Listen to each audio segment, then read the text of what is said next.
tem só essa referência, ele já tem acesso à internet, à televisão, e cada um diz uma coisa, e ele está no meio disso. Aí vai na escola, aí o professor, que naquela época também seguia mais ou menos o mesmo padrão, porque eles eram, né, mesmo não sendo crentes, eles caminhavam por aí.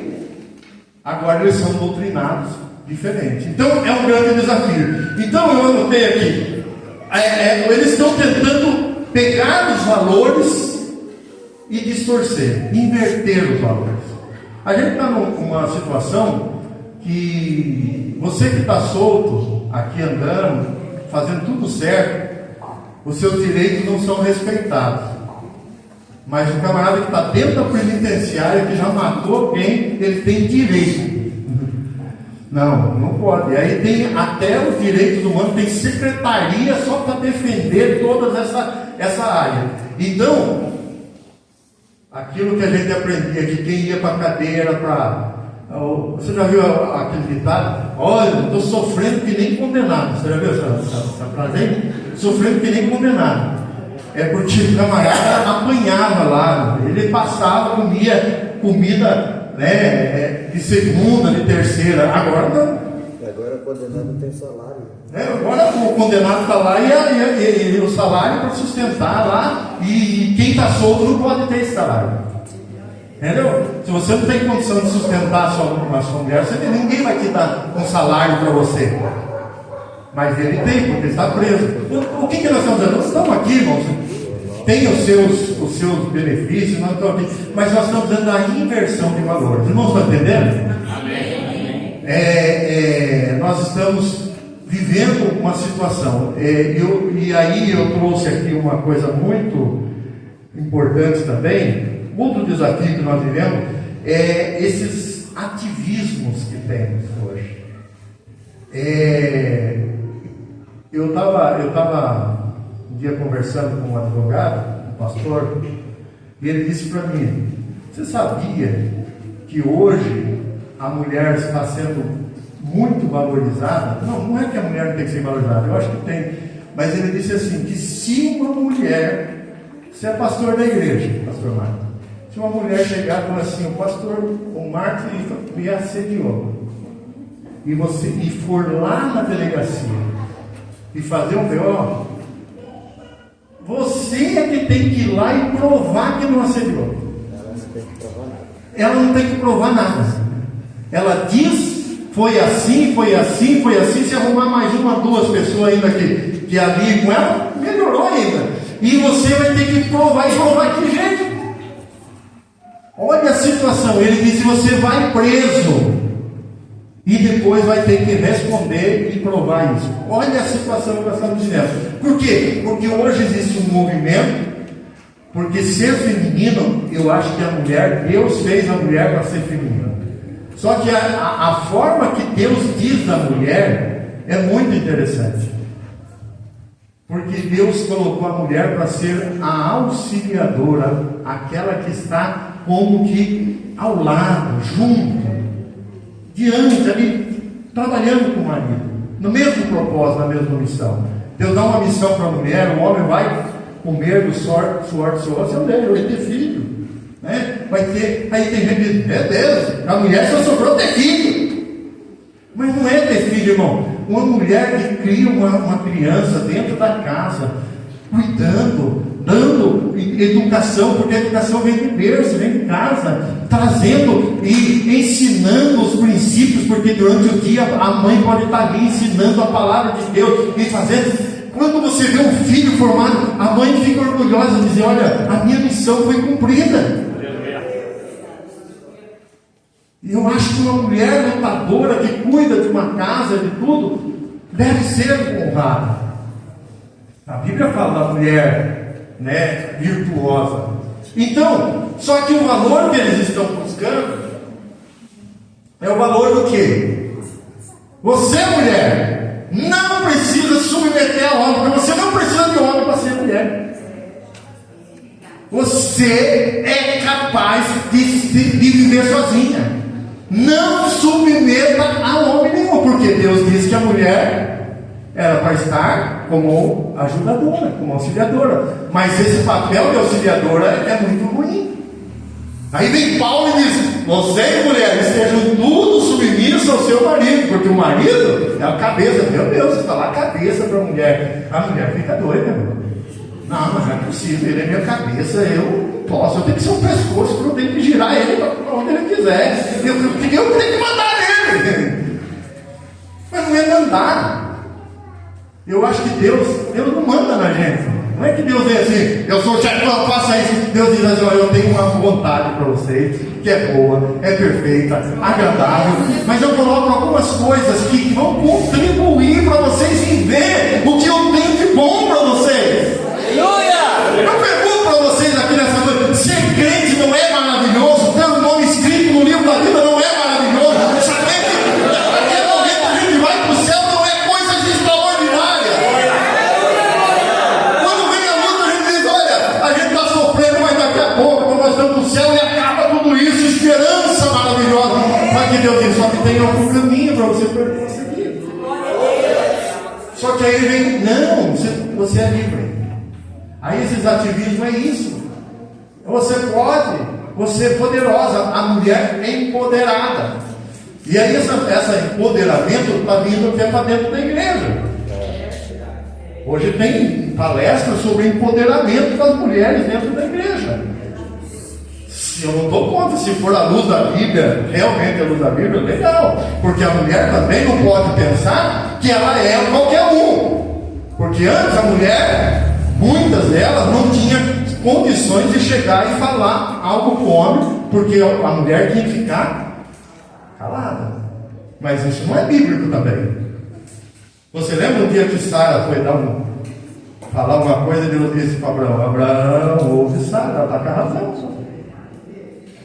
Deus mandou ele ouvir.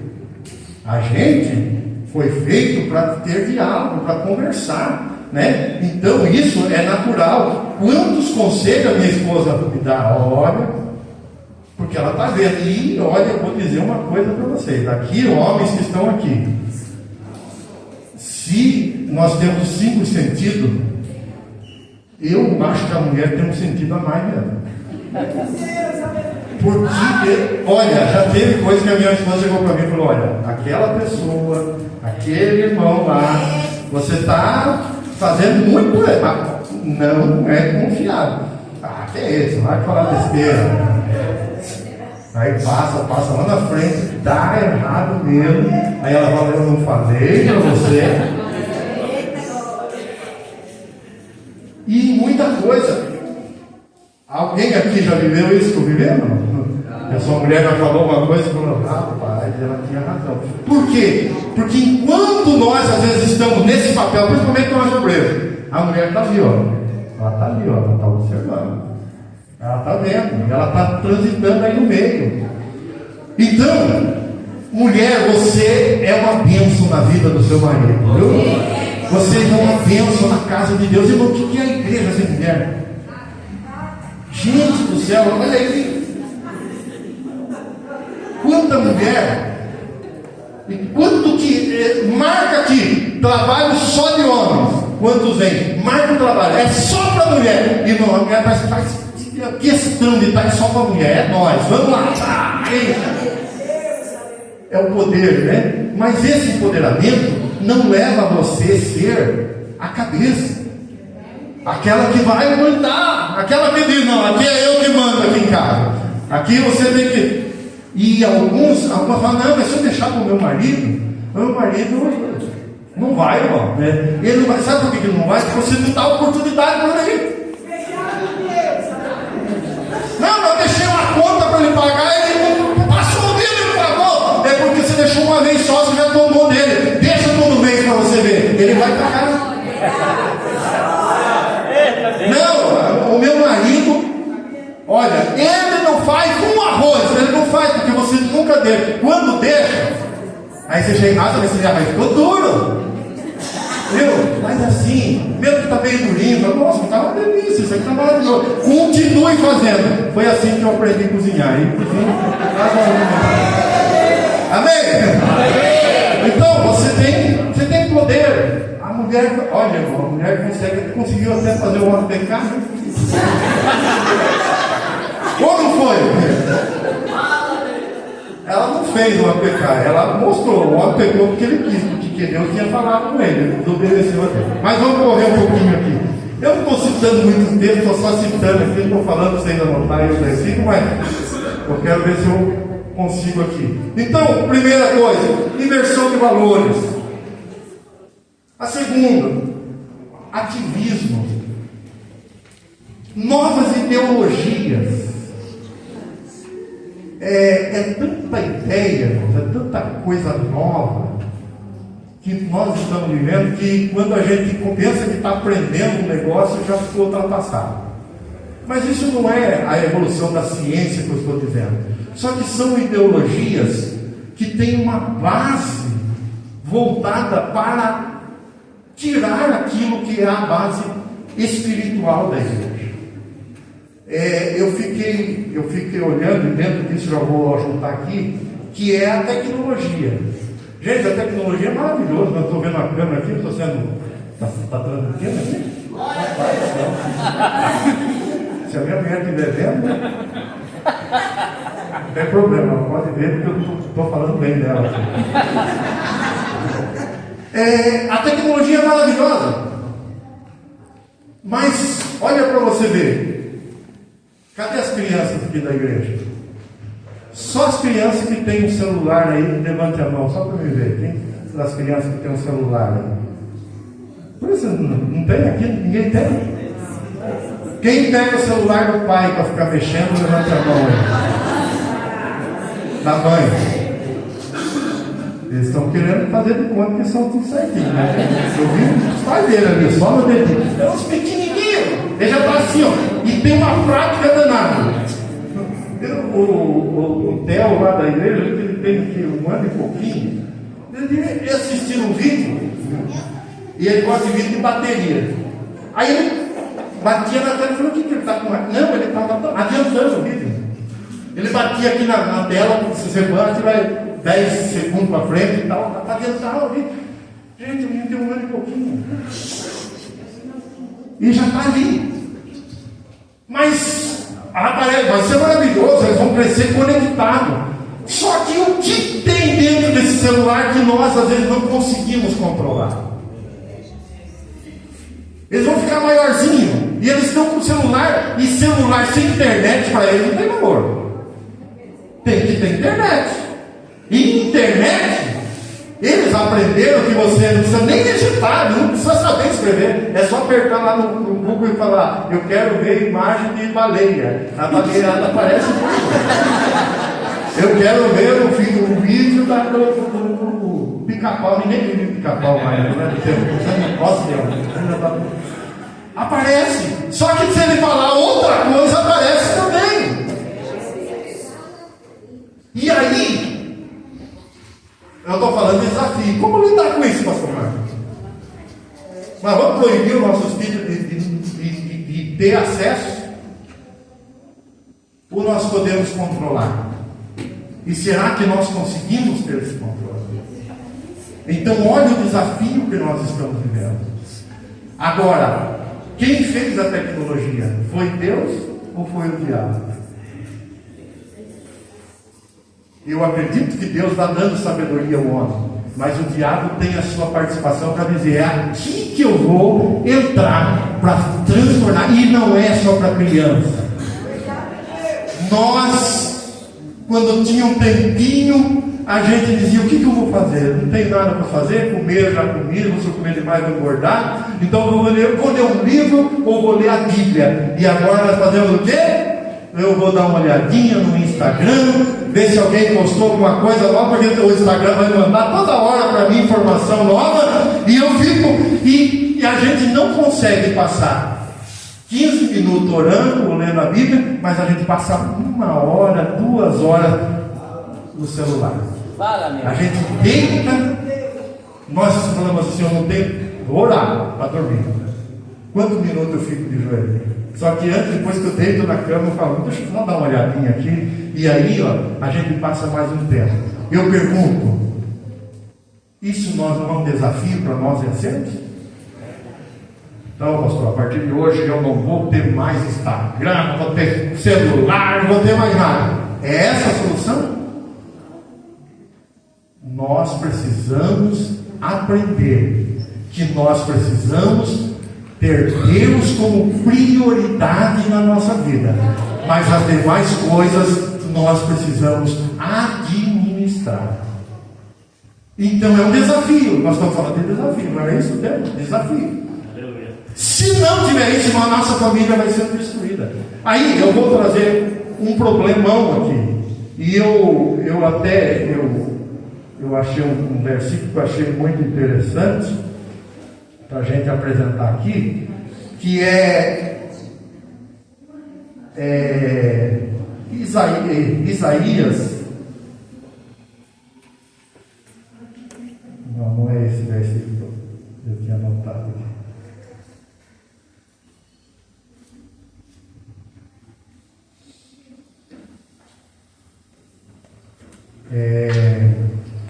Provérbios capítulo 14, versículo 12, é muito conhecido. Há caminho que parece certo ao homem, mas conduz à morte. Eu estou trazendo numa outra versão. Outro texto é o capítulo 5 de Isaías, o verso 20. Ai dos homens que chamam o mal de bem e o bem de mal. O que nós estamos vendo? Nessa inversão de valores, muita gente tem pegado a tecnologia, que é para ser algo bom, e tem transformado, dizendo isso aqui é o capeta, esse é do diabo. E aí tem muita gente que pega e diz aquilo, isso é maravilhoso. O que nós precisamos? O equilíbrio. Porque se nós não tivermos equilíbrio, a nossa família será desequilibrada. Por quê? Esses dias atrás eu estava dentro da minha casa, no meu quarto, e a minha filha no outro quarto. A minha filha foi perguntar para mim, sabe como que ela estava perguntando? Pelo celular.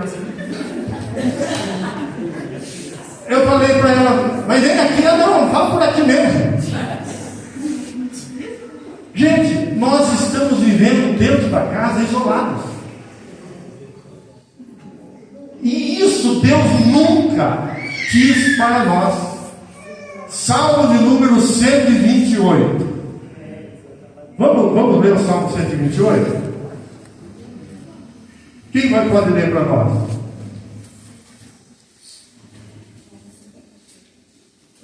Salmo 128. Nós estamos falando aqui de desafios.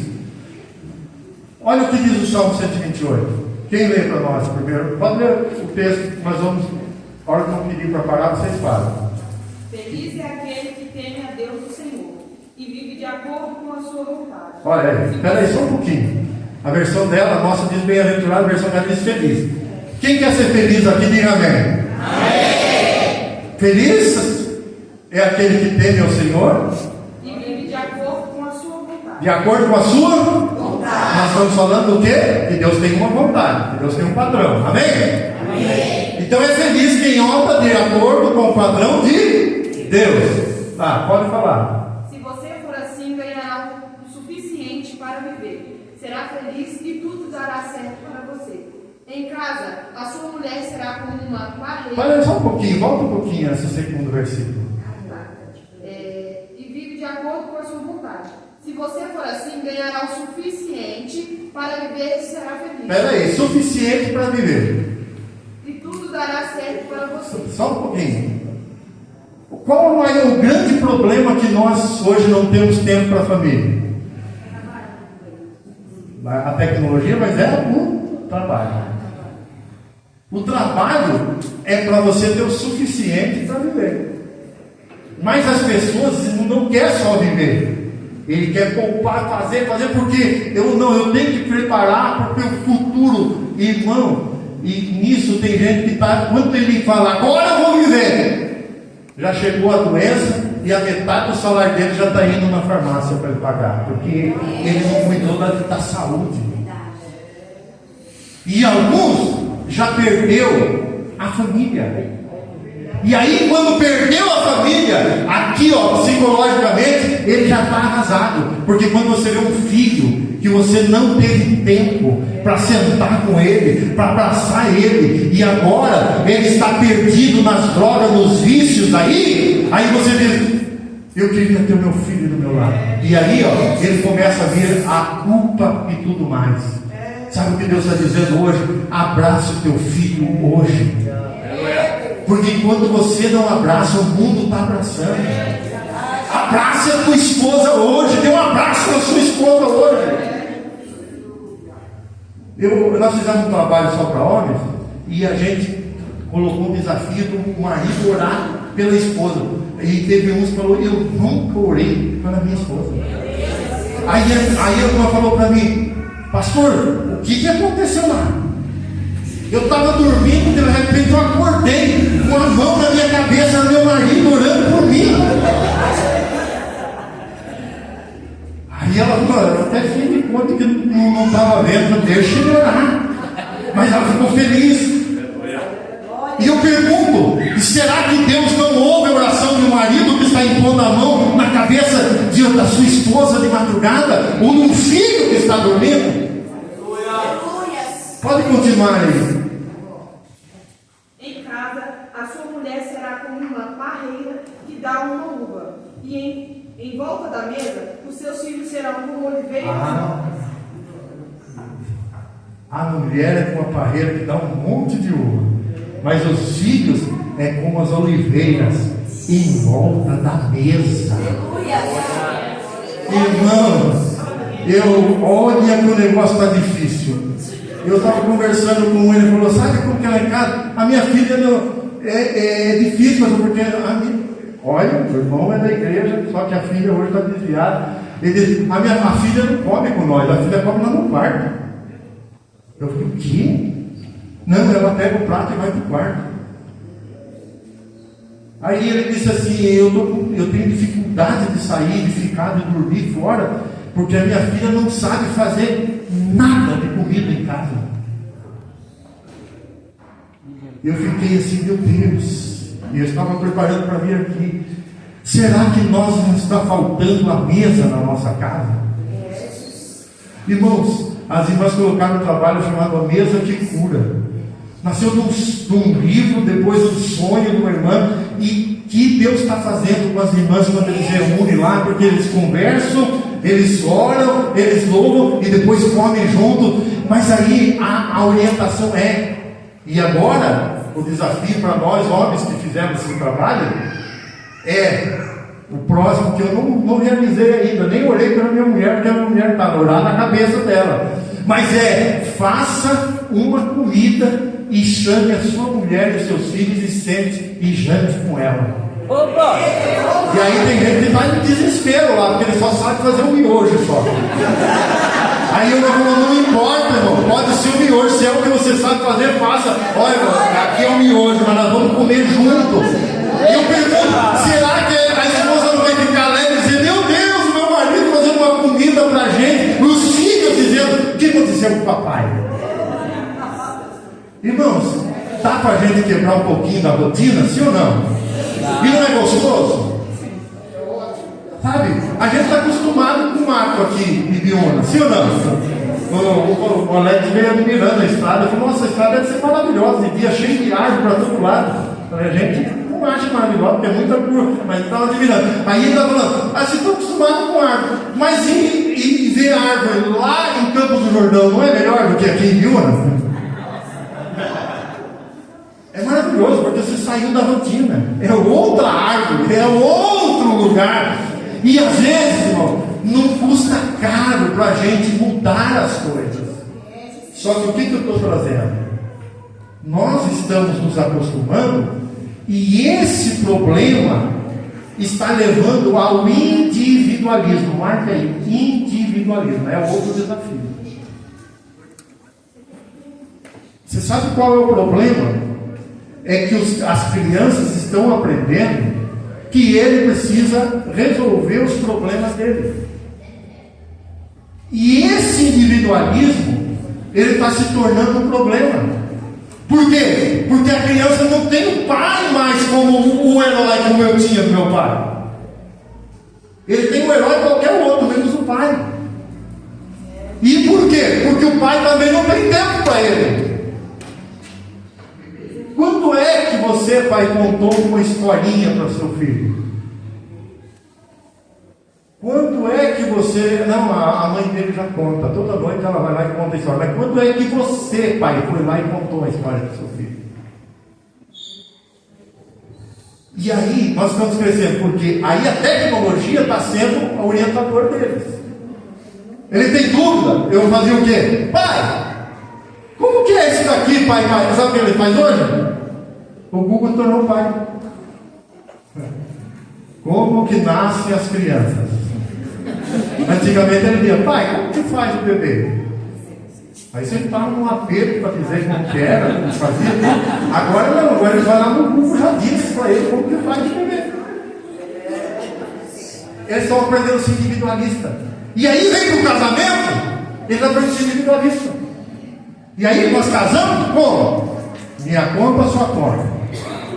Meu salário, seu salário. Você não pega o meu, eu não pego o seu. Cada um tem que administrar o seu. Eu não falo quanto ganho. Você não precisa falar quanto você ganha também. Mas aqui ninguém sabe o salário do outro. E nós vivemos assim. Eu perguntei se é casamento. Isso não é casamento. Nós vamos compartilhando. E ai daquele que, né, arriscar e se pegar, ó, tem que pagar, se impressionou. Eu emprestei, mas não dei. Lá em casa, irmão, as minhas contas e as nossas contas. É nossa. Dela é meu, o meu é dela, e nós vivemos tudo assim, e está bênção, graças a Deus, e está dando tudo certo na nossa vida. Mas esse individualismo vai crescendo. E aí ele se torna individualismo na igreja. Termina o culto, ele está dando a bênção apostólica, ele está lá na porta com a mão estendida, com o corpo para fora e a mão dentro, esperando. Porque ele não quer conversar com ninguém. Eu quero ter igreja, mas eu não quero relacionamento. O meu relacionamento é a minha casa, mas na casa também não tem relacionamento, porque lá na casa é um no quarto, outro no outro, um na TV, outro no outro, com a internet. Eu pergunto, foi assim que Deus nos fez? Foi para isso que Deus nos fez? Deus colocou o homem para viver em bando. Aí não vamos voltar lá na era lá. O homem foi feito para viver em bando. E irmãos, isso é tão forte, porque eu e a Rose gostamos muito de viver em bando. Vocês que comunicaram conosco sabem que lá em casa, de vez em quando, vinha um punhado de gente, e pergunto para ele se lá não é até assim hoje, né? E vinha e fazia comida e tudo. E o Jonas aprendeu a viver em bando. Ele termina o culto, ele quer ir comer um pastel, mas ele não quer ir sozinho com a mulher dele. Eu falei, tem dia que você vai ter que ser só com a mulher. Não, ele quer arrumar alguém. Onde vocês vão? Vai para onde? Vamos para um lugar. Ele quer arrumar alguém para estar junto, porque gosta de conversar. Agora, tem gente que se fecha. Eu não estou dizendo, irmão, cada um tem um estilo de vida. Mas aqui dentro da igreja, irmão, pelo menos, quando terminar o culto, cumprimente o seu irmão. Sabe o que Paulo diz? Eu achei muito interessante esse dia. Vamos lá. Eu sei que estou saindo um pouco do que eu ia falar aqui, mas é assim mesmo. De um jeito não tem jeito. Não tem muito. Eu digo assim que eu admiro os camaradas que são muito organizadinhos. E ele põe o feijão separado, arroz, eu já faço mexidão, põe ovo, põe farinha no meio, manda ver tudo. Mas a turma gosta do mexidão, né? No meio de tudo vai. 1 Tessalonicenses, capítulo 5, verso de número 17. A seguir aí. Eu acho que é isso.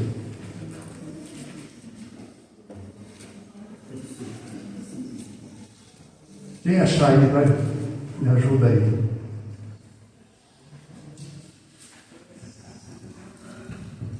É isso mesmo.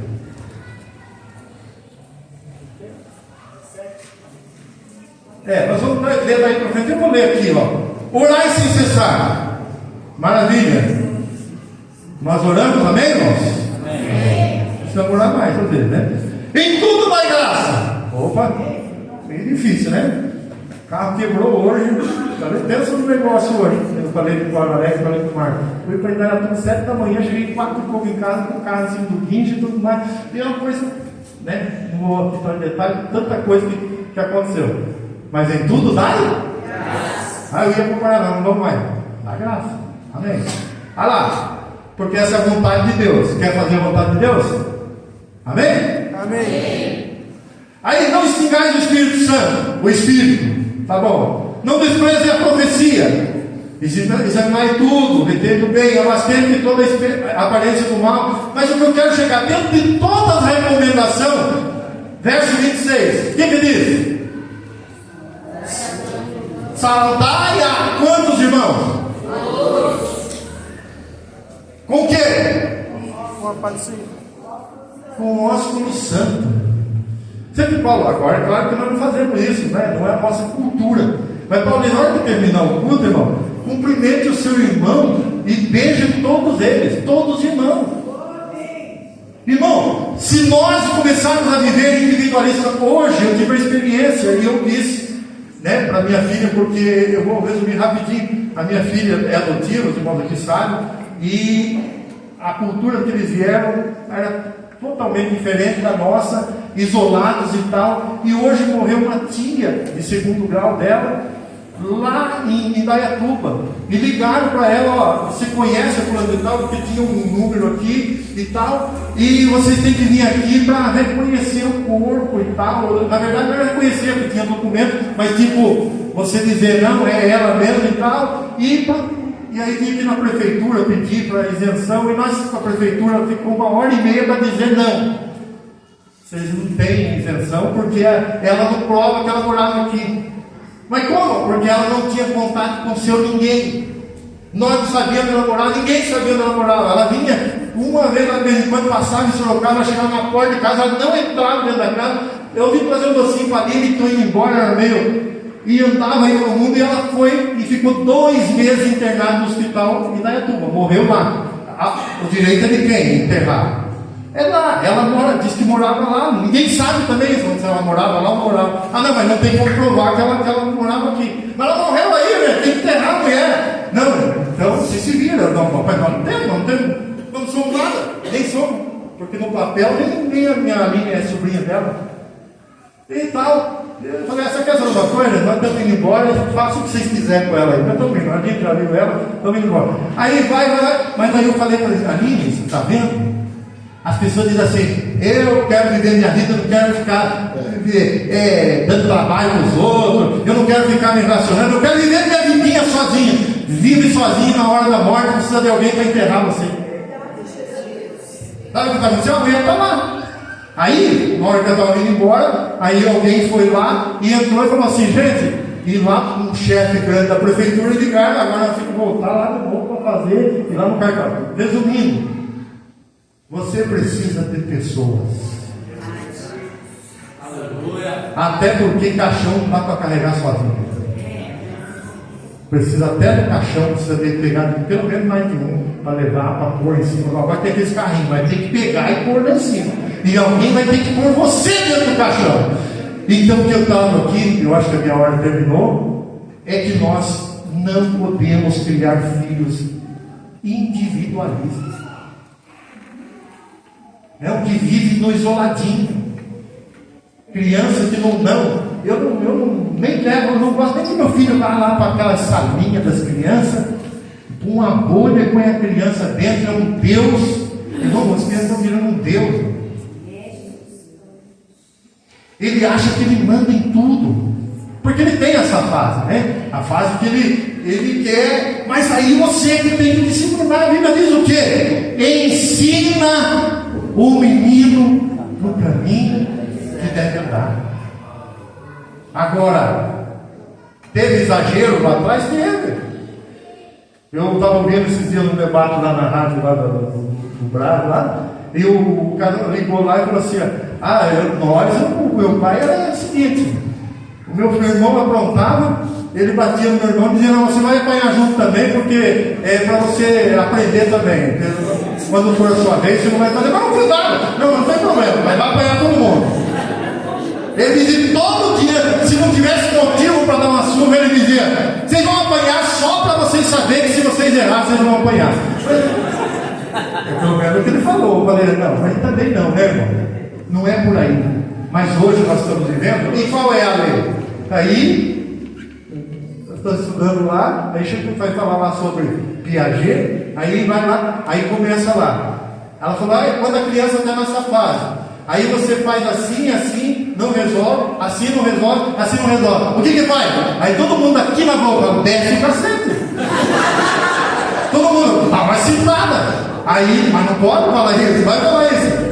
Aí ela falou: não, você tem que procurar ajuda, porque ele está em problema. Aí eu falo: nossa, deve ser diferente.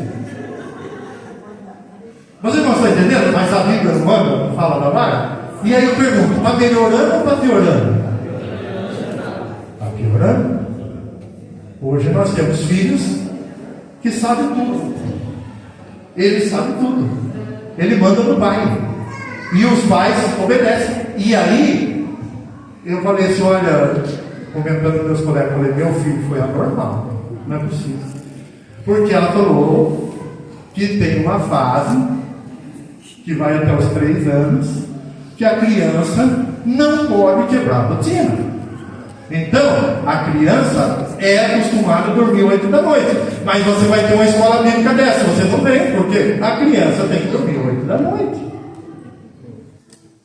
E aí, não pode, porque se quebrou a rotina da criança, está um problemão. Eu falei assim: olha, o meu quebrava a rotina, você me entende?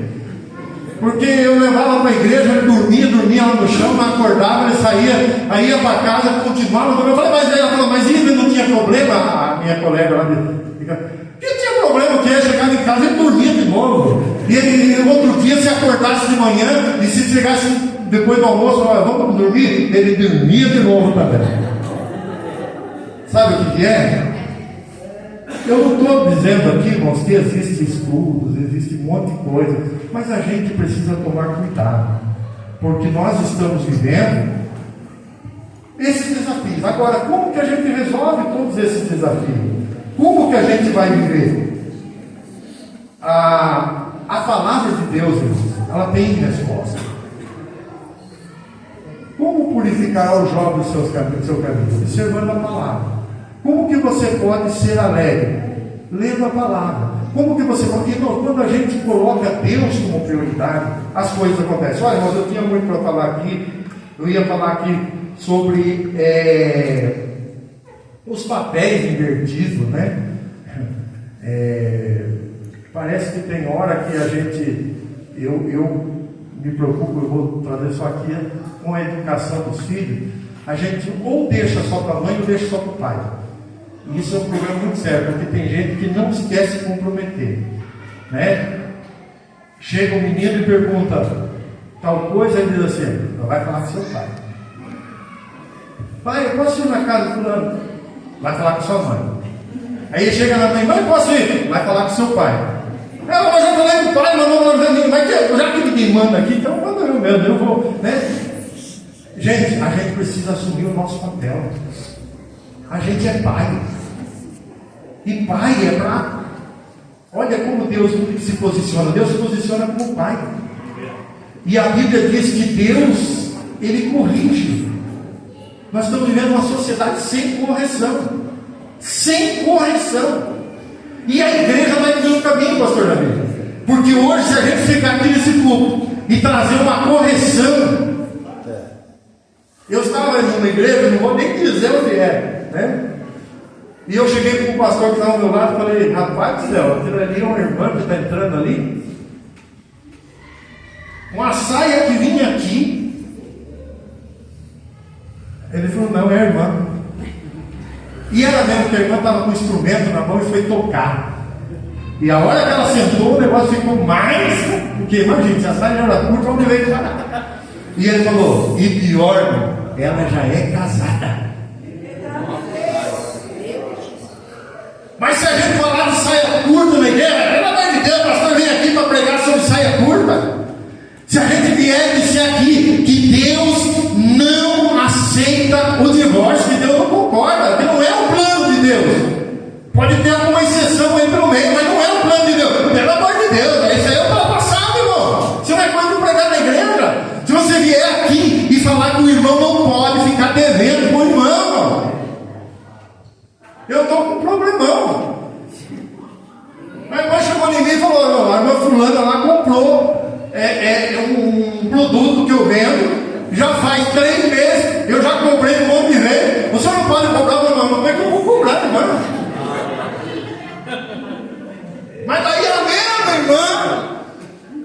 lá no bazar que a igreja tem, comprou e também não pagou metade do que ela comprou. Eu falei, e agora?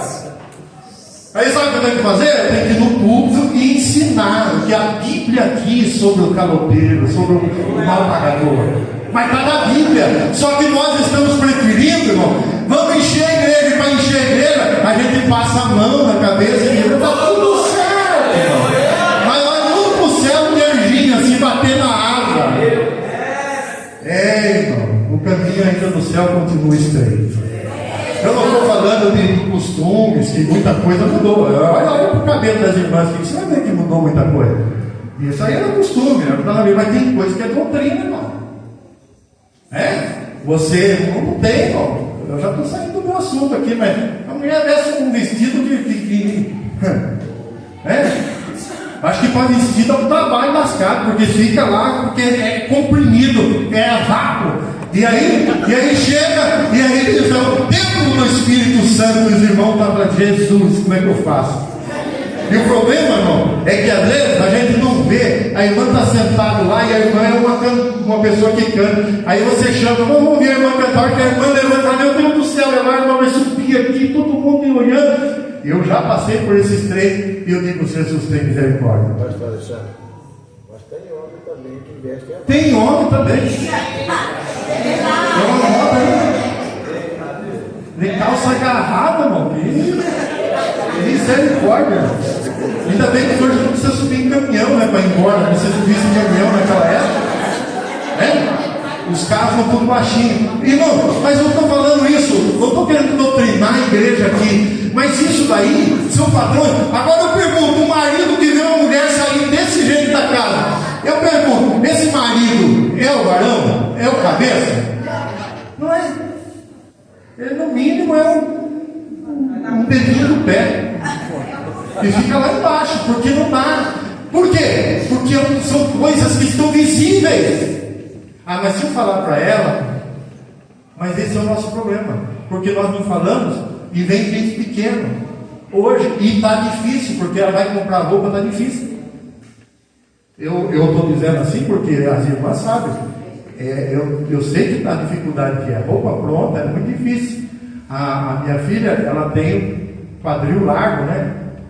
E a cintura desse tamanho. Aí se compra uma saia que dá certo na cintura, fica agarrado. E se compra uma que fica bom embaixo, cabe um monte de coisa que encher de jornal olha o problemão que você arruma. Então, é difícil, sim, irmão, mas eu passei do horário. Eu só estou dizendo isso porque dentro do nosso desafio como família, o que nós vamos fazer? A primeira coisa que eu deixo aqui como principal: vai orar. Porque na oração Deus vai nos dar sabedoria. Amém, irmão? Mas vai ler a Bíblia, porque a Bíblia vai dar direcionamento. E tem mais: venha para a escola dominical. Tem escola dominical aqui? Então tá bom. Porque tem lugar aí que já não tem, a gente fala, depois a gente sai por ruim, né? Porque aí eu estou falando, vem na escola dominical que vem, pastor, na nossa igreja tem escola dominical? Aqui tem. E vinha para a escola dominical e traga o seu filho. Aleluia! E tem mais: procure os homens e mulheres de Deus, peça orientação. Pastor, eu estou com problema, me ajude aí, me oriente. Agora sabe o que nós fazemos? A gente vai para... Deixa eu procurar aqui, diz que tem uma mulher boa, ela fala sobre esse assunto aí, eu vou procurar aqui na internet. Diz que tem uma psicóloga aí, nada contra psicóloga, porque eu estou fazendo psicologia, mas tem uma psicóloga que é maravilhosa e tal, e ela vai dar uma orientação para a gente. Aí você vai lá e está tudo errado. Não, mas ela disse que a ciência prova isso. Eu vou dizer uma coisa para você: eu não arrumei problema até agora ainda na faculdade, só que eu nunca levantei lá para dizer eu não concordo com isso, porque a Bíblia diz que não é assim. Porque a Bíblia e ciência, irmão, não batem.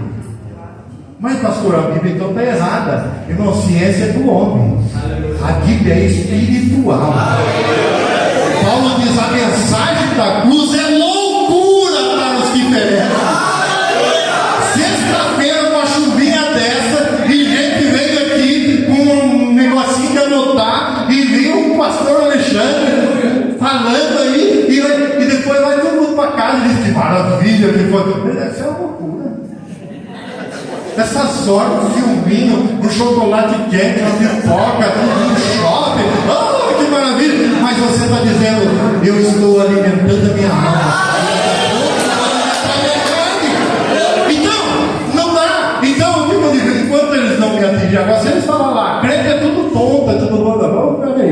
Aí sim, aí estão afetando a minha fé. Mas quando ele está explicando a ciência, eu como um peixe, eu como a carne e jogo o espinho fora. Tem coisa que eu estou aprendendo, é maravilhoso. Quem estudou aí, qualquer que seja a faculdade, sabe disso. Tem coisa maravilhosa, mas tem coisas que nós precisamos falar. Agora tem detalhe, professor. Eu disse lá, nós precisamos preparar os nossos jovens para a faculdade.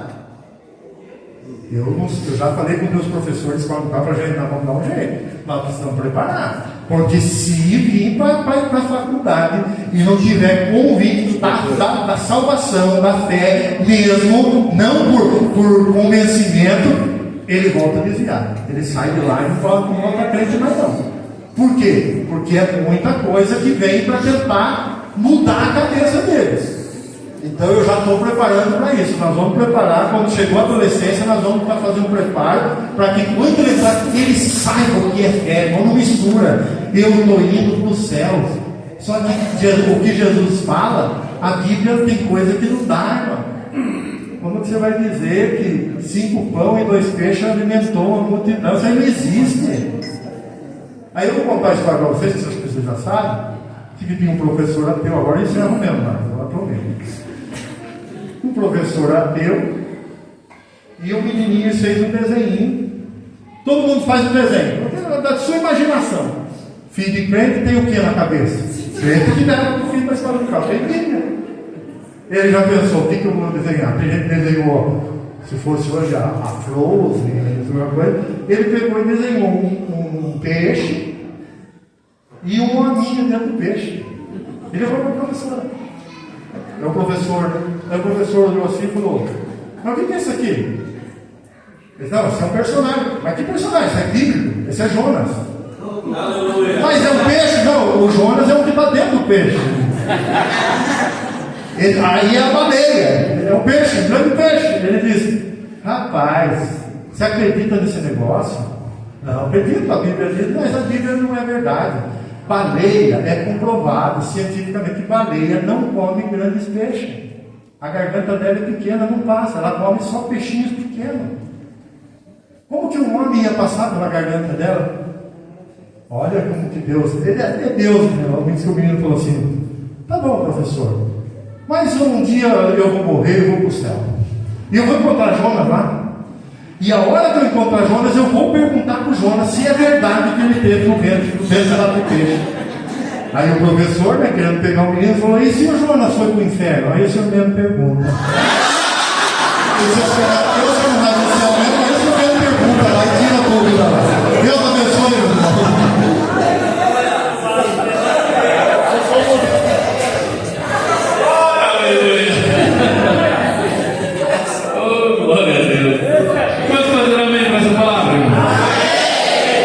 Aleluia, olha, irmãos, quem perdeu, viu? Benção Deus. Os irmãos estão anotando aí, irmãos? Vamos lá. Qual que é o primeiro ponto? Valores distorcidos. Segundo ponto, ativismo. Terceiro, novas ideologias. Quarto, individualismo. Foi isso que os irmãos anotaram aí? Olha, irmãos, eu vou dar um conselho, mas é o meu conselho. Eu faço as anotações aqui, ó. Foi do meu jeito, né, irmão? Escrevo, às vezes. E depois eu tiro uma foto com o chat GPT, tiro uma foto assim, só escrevo assim: resuma esse esboço. Irmãos do céu, deixa bonitinho, deixa tudo organizado. Ele coloca até versículo bíblico, irmãos. Fica a coisa mais linda do mundo. Já devia ter feito isso antes de vir para cá. Não, mas fica muito bom. Aí ele fica aqui, ó, valores distorcidos. Vivemos tempos em que os valores estão sendo invertidos. O mundo tenta normalizar o pecado e relativizar a verdade. Olha bem, eu nem escrevi isso aqui. Ainda dá o versículo bíblico. A respeito disso, Isaías 5:20. Ai dos que ao mal chama de bem e ao bem de mal. Aí, ativismo em papéis familiares. A sociedade tem confundido os papéis que Deus estabeleceu na família. Efésios 5:23, porque o marido é a cabeça da mulher, como também Cristo é a cabeça da igreja. Coisa boa, é só colocar assim, resuma esse esboço, tá? Não precisa fazer invenção não, irmãos. Você tem, e depois fica guardado lá. Fale rapidinho o que é o relativismo, só para que eles não sabem o que é o relativismo. O relativismo, irmãos, o pastor quer que eu fale sobre o relativismo. O relativismo é o seguinte: hoje tudo depende, nada é concreto. Você entendeu? Exatamente, tudo depende. Para você pode ser errado, mas para mim pode ser certo. Entendeu? Mas aqui o versículo diz, Gênesis 2:18. Não. Aqui, irmão, aqui, Isaías 5:20. Ai dos que ao mal chamam de bem e ao bem de mal. Não existe relativismo, existe verdade. E a verdade é Jesus. Eu sou o caminho, a verdade e a vida. E ninguém vem ao Pai se não for pela verdade.